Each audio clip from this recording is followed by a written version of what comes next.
धीरेंद्र कृष्ण शास्त्री, जिनको भागेश्वर धाम भी कहा जाता है, इनकी कहानी जानने के लिए हम आ गए हैं आज से 320 वर्ष पहले। यह मध्य प्रदेश के छतरपुर इलाके में यह गाड़ा गांव। यहाँ पर चंदेल साम्राज्य का राज है और यह है उनका किला। इसके पास में यह मंदिर जिसको बनाया है इस इंसान ने, जिनको हम सन्यासी बाबा कहते हैं। इनके बेटे हैं ये सेतुलाल गर्ग। ये सन्यासी बाबा ही आने वाले समय में धीरेंद्र कृष्ण शास्त्री के परदादा बनेंगे। ये अपने ही इस मंदिर के अंदर पुजारी हैं और ये चंदेल के राजा के सलाहकार भी हैं। इनकी ही सलाहों की वजह से चंदेल साम्राज्य इतना बड़ा बना है। आज चंदेल के इस राजा ने गांव के सभी लोगों को अपने किले के अंदर बुलाया है, जिसमें सन्यासी बाबा भी आए हुए हैं। सभी आए हुए लोगों को लग रहा है कि यहाँ पर पूजा होने वाली है, लेकिन चंदेल के राजा ने अपना बल दिखाने के लिए अपनी तलवार से इस गौ माता को बीच में से काट दिया है। इसको देखकर सन्यासी बाबा ने यह प्रण ले लिया है कि जब तक ये चंदेल साम्राज्य का विनाश नहीं कर देते, तब तक ये ना ही कुछ खाएंगे ना ही पिएंगे, और ये अपना घर और सलाहकार का काम छोड़ के अपने इस मंदिर के अंदर भक्ति करने लग गई हैं। अब इनको ऐसा करते हुए 40 दिन हो चुके हैं। इनकी भक्ति से प्रसन्न होगी वही गौ माता जिसको चंदेल के राजा ने काट दिया था, इनको दर्शन दिया है और इनको बताया है कि आपने हमें इंसाफ दिला दिया। इसके बाद इनके सामने हनुमान जी प्रकट हो गई हैं, जिन्होंने इनको बताया है कि अब से मैं हमेशा तुम्हारे साथ रहूंगा और मैं तुम्हें कुछ ऐसी शक्ति देता हूँ जिसकी वजह से लाखों लोग सलाह लेने के लिए आएंगे। ये होते ही इनका बनाया हुआ आम सा मंदिर भागेश्वर धाम मंदिर बन गया है। अब इनके अंदर शक्ति आ गई है लोगों के दिमाग को पढ़ने की। इन्होंने शक्ति से लोगों का भला करने के लिए लोगों के दिमाग को पढ़कर उनको सही सलाह देनी शुरू कर दी है। इससे इनके पास में हजारों लोग आने शुरू हो गए हैं और कुछ ही दिनों के अंदर चंदेल साम्राज्य का नामो निशान मिट गया है। अब इनको ये चीज करते हुए कई साल हो गए हैं और इनका शरीर बूढ़ा हो गया है। आजकल ये अपने ध्यान की शक्ति से भगवान के संसार के अंदर भी चले जाते हैं, जिसके सामने इनको ये संसार फीका लगता है, जिसकी वजह से इनको अपना ये शरीर बोझ लगता है। आज इन्होंने अपनी सारी शक्तियां और सिद्धियां अपने बेटे सेतुलाल गर्ग को दे दी हैं और ये बन गए हैं दादा गुरु। आज सन्यासी बाबा अपना शरीर छोड़ने वाले हैं। इसके लिए इन्होंने अपने सारे भक्तों को बुलाया है और सबके सामने इनकी आत्मा इनके शरीर से बाहर निकल गई है और इन्होंने जीवित समाधि ले ली है। अब इनकी इस परंपरा को आगे बढ़ाएंगे इनके बेटे दादा गुरु।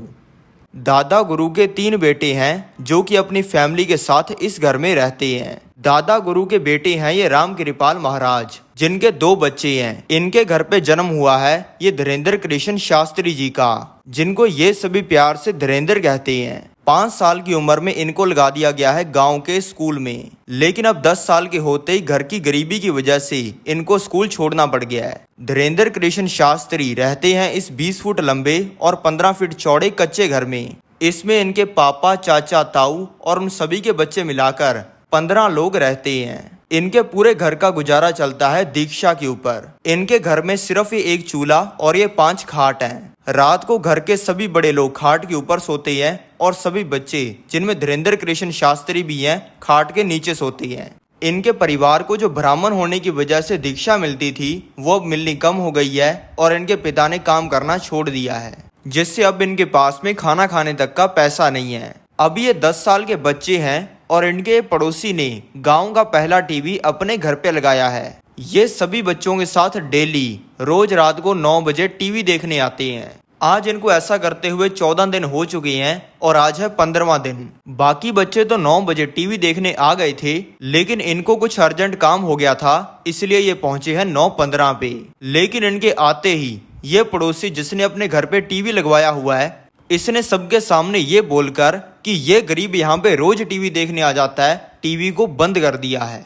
ये होने के बाद ये रोते हुए अपने घर पे आ गई हैं। इनकी माता ने इनसे पूछा है कि बेटा आज बहुत जल्दी आ गई। इन्होंने कहा है कि हाँ, आज लाइट चली गई थी। 2 घंटे छिपकर रोने के बाद इन्होंने ये ठान लिया है कि अब से मैं किसी के घर पे टीवी देखूंगा नहीं, बल्कि टीवी पर आऊंगा। इनका पूरा परिवार ब्राह्मण है, इसलिए ये पूजा पाठ करने के लिए लोगों के घर पे जाते रहते हैं। कई बार जिन लोगों के घर पे टीवी होता है, इनको कह देते हैं टीवी देखने के लिए, लेकिन ये तब भी नहीं देखते हैं। दादा गुरु के पास अगर कोई भी आता है तो वो पहले ही पर्चा बना के रख लेते हैं कि सामने वाला इंसान क्या पूछेगा, और फिर उस इंसान की परेशानी सही हो जाती है। किसी को तो इससे नौकरी मिल जाती है, किसी की बीमारी सही हो जाती है, तो कोई अमीर बन जाता है। इसलिए धीरेन्द्र कृष्ण शास्त्री का सोचना है कि अगर हमें दादा गुरु किसी गड़े हुए धन के बारे में बता दें तो हमारी गरीबी दूर हो जाए। इसलिए आज सुबह 9 बजे ये बागेश्वर धाम मंदिर पहुंच गए हैं, जहां पे इन्होंने गड़े हुए धन के लिए अर्जी लगा दी है और ये भीड़ के अंदर बैठ गए हैं। अब दादा गुरु ने भी इनको बुला लिया है। इन्होंने सबके सामने दादा गुरु को कह दिया है कि तुमने आज तक हजारों लोगों की जिंदगी बदली है, हिम्मत है तो हमारी बदल के दिखाओ। ये सुनते ही दादा गुरु ने इनको रात को आने के लिए कह दिया है। फिर रात को धीरेन्द्र कृष्ण शास्त्री पहुंच गए बागेश्वर धाम मंदिर, जहां पे जाते ही इनके दादा इनका हाथ पकड़ के ले गए इनको हनुमान जी की मूर्ति के सामने। जाते इन्होंने कह दिया कि आज से ये तेरे और तू इनका, और ऐसा कहते इनको भगवान का प्रकाश दिखा। और फिर आखिर में इनके दादा ने इनसे कहा कि तुम यहाँ पे पर्चा बनवाने आए थे, लेकिन अब तुम पर्चा बनाने वाले बन चुके हो। ऐसा होने के बाद ये नहीं है कि इनको सिद्धियां मिल गई हैं। इन्होंने दादा गुरु के कहने पर 2 साल पहाड़ों में जाकर अकेले साधना की है, हिंदू धर्म के दर्जनों ग्रंथ पढ़े हैं और दिन रात संतों की सेवा की है। अब 15 साल की उम्र में, लेकिन इनके परिवार की स्थिति अभी भी गरीबी की है। पर आज इनको खजाना मिलने वाला है। ये किसी काम के लिए आए थे मथुरा और अब इनको अपने गांव वापस जाना है, जिसकी टिकट खरीदने के लिए ये अभी काउंटर पे आ चुकी हैं। लेकिन यहाँ पे आते ही इनको पता चला है कि इनकी जेब कट गई है, जिसमें 1100 रुपए और एक नोकिया का फोन था, जिसपे सांप सीढ़ी खेला करते थे। यानी कि अब इनके पास में वापस जाने की टिकट खरीदने का पैसा नहीं है। इन्होंने अपने दिमाग से ही हनुमान जी को सवाल पूछा है कि अब मैं वापस कैसे जाऊं, और आगे से आवाज आई है कि एसी डब्बे के अंदर चढ़ जाओ। ये सुनते ही ये एसी डब्बे के अंदर चढ़ गई हैं। इनको लग रहा था कि यहाँ पे इन्हें सीट मिलेगी, लेकिन सीटें तो सभी भरी हुई हैं। इसलिए ये आके खड़े हो गई हैं ट्रेन के ये कंपार्टमेंट के पास में। अब एसी डब्बे के अंदर भी चढ़ के एसी का मजा ना ले, ये तो हो ही नहीं सकता। इसलिए ये ट्रेन के डब्बे को बार बार खोल लेती हैं और ठंडी हवा लेकर बंद कर देती हैं, जिसे देखकर ट्रेन में जा रहे एक इंसान ने कंप्लेंट कर दी है और इनके पास में टीसी आ गया है, जिसने आते ही पूछा है कि तुम्हारी टिकट कहाँ पे है। इन्होंने आगे से कहा है कि मेरे पास में टिकट नहीं है। ये सुनते ही टीसी ने बोल दिया है कि तुम्हें 1200 रुपये फाइन देना पड़ेगा, 6 महीने जेल जाना पड़ेगा, और मैं अभी फोन करके पुलिस को बुला रहा हूँ। और टीसी ने फोन अपनी जेब से निकाल लिया है, जिसके जवाब में धीरेन्द्र कृष्ण शास्त्री जी ने अपने डब्बे में से हनुमान जी को निकाल लिया है और कहा है कि मरवाओगे क्या। ये कहते इनके दिमाग के अंदर कुछ हुआ है और इन्होंने टीसी को बोल दिया है कि तुम्हारा नाम अमर सिंह है, तुम्हारे पिता का नाम अमंग सिंह है, तुम्हारे बच्चा नहीं हो रहा, और तुम्हारी लुगाई का नाम सविता है। ये सुनते ही टीसी ने इनका हाथ पकड़ लिया है और वो इनको इस ट्रेन के डब्बे में से लेके जा रहा है। धीरेन्द्र कृष्ण शास्त्री जी को लग रहा है कि अब तो अपना जेल जाना पक्का है, लेकिन इस टीसी ने तो फर्स्ट क्लास डब्बे का गेट खोलकर इनको बैठने के लिए कह दिया है, जिसकी टिकट ही 5000 की है, और अब ये आराम से इसमें सो गई हैं। अब ये कुछ ही घंटों में पहुंच गई हैं अपने गांव के डिस्ट्रिक्ट छत्तीसगढ़ में, और अब इनका उतरने का टाइम हो गया है। टीसी ने इनसे फाइन तो लेना क्या था, बल्कि इनको 1100 रुपए दे दिए हैं। और धीरेन्द्र कृष्ण शास्त्री जी ने टीसी को कह दिया है कि तुम्हारे बच्चा पक्का होगा। अब धीरेन्द्र कृष्ण शास्त्री जी ने सोच लिया है दरबार लगाने का और लोगों का भला करने का। इस दरबार को कभी अंधेरी के अंदर पेड़ के नीचे, या हड्डियां जमा देने वाली सर्दी में टेंट के अंदर, या फिर जून जुलाई की गर्मी में कमरे के अंदर बैठकर लगाते हैं। लेकिन ये करने की वजह से इनको पूरी दुनिया के द्वारा मालाएं नहीं मिलती हैं, बल्कि अपने दोस्त और रिश्तेदारों के द्वारा ताने मिलते हैं। सभी इनको कहते थे कि और बाबा जी, लोगों का भला करके खुद का कितना भला कर लिया। इनके दोस्त ने कहते थे कि बाबा जी, आपके दादा गुरु हमारा क्या भला करेंगे, वो तो आपका ही भला नहीं कर पाए। लेकिन धीरेन्द्र कृष्ण शास्त्री जी को इन तानों से तोड़ने की तो बहुत कोशिश की गई है, लेकिन इनको ये ताने तोड़ नहीं पाई हैं। इन्होंने अब दरबार लगाने लगातार शुरू कर दिए हैं, लेकिन इनके दरबार में 5 लाख लोग नहीं आते हैं, बल्कि सिर्फ 5 लोग आते हैं। इस समय में ऐसा लग रहा है जैसे भगवान इनकी परीक्षा ले रहे हैं और ये देख रहे हैं कि धीरेन्द्र कृष्ण शास्त्री अपनी इन शक्तियों से लोगों का भला करते हैं या फिर अपना भला करते हैं। इतनी दिव्य शक्तियां होने के बावजूद ये किसी से 1 रुपया नहीं ले रहे किसी की समस्या का उसे समाधान बताने के लिए।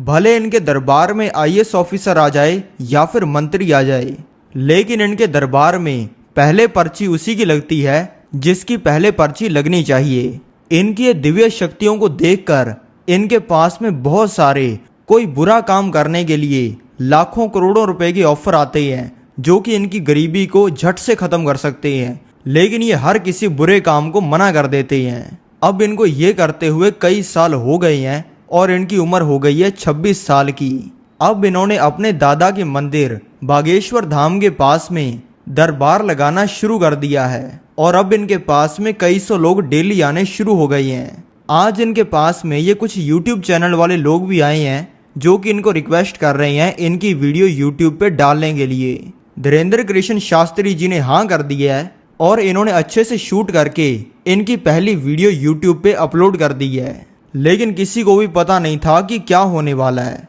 रातों रात इनकी ये वीडियो वायरल हो गई है और इनकी वीडियो को व्हाट्सएप, टेलीग्राम, इंस्टाग्राम, यूट्यूब हर जगह पे शेयर किया जा रहा है और भारत के हर नागरिक के फोन में यही चल रही हैं। ये देखकर इनके पास में और ज्यादा लोग और मीडिया वाले आने लग गए हैं और देखते ही देखते इनका ये दरबार बढ़ता जा रहा है। और अब 2024 में धीरेन्द्र कृष्ण शास्त्री जी के बागेश्वर धाम पंडाल में कई बार तो 10 लाख लोग भी आ जाते हैं, जिनको बागेश्वर धाम सरकार प्यार से पागल कहते हैं। और आज भी ये 10 लाख लोगों के सामने वही सेम चीज करते हैं जो कि ये आज से 5 साल पहले 10 लोगों के सामने करते थे। ये सामने वाले इंसान के बोलने से पहले पर्चे पर लिख देते हैं कि आपके घर पे चोरी हुई है, किस इंसान ने चोरी की है, आपकी शादी कब होगी, आपको कौन सी बीमारी है, आपका क्या नाम है। और अगर कोई बागेश्वर धाम सरकार की परीक्षा लेने की कोशिश करता है तो बागेश्वर धाम सरकार वो चीजें भी बता देते हैं जो कि सामने बैठे इंसान के अलावा किसी को नहीं पता होती। बागेश्वर धाम अगर बाहर के देशों के अंदर भी पंडाल लगाते हैं तो वहां पर लाखों की भीड़ आती है। भारत देश में शायद ही ऐसा कोई है जो कि धीरेन्द्र कृष्ण शास्त्री जी को नहीं जानता। मैं चाहता हूं धीरेन्द्र कृष्ण शास्त्री जी अपने सारे सपने पूरे करें और पूरी दुनिया को सनातन धर्म के बारे में पढ़ाए। तो मैं आपसे मिलता हूं अगली वीडियो में। जय बजरंग बली, जय श्री राम।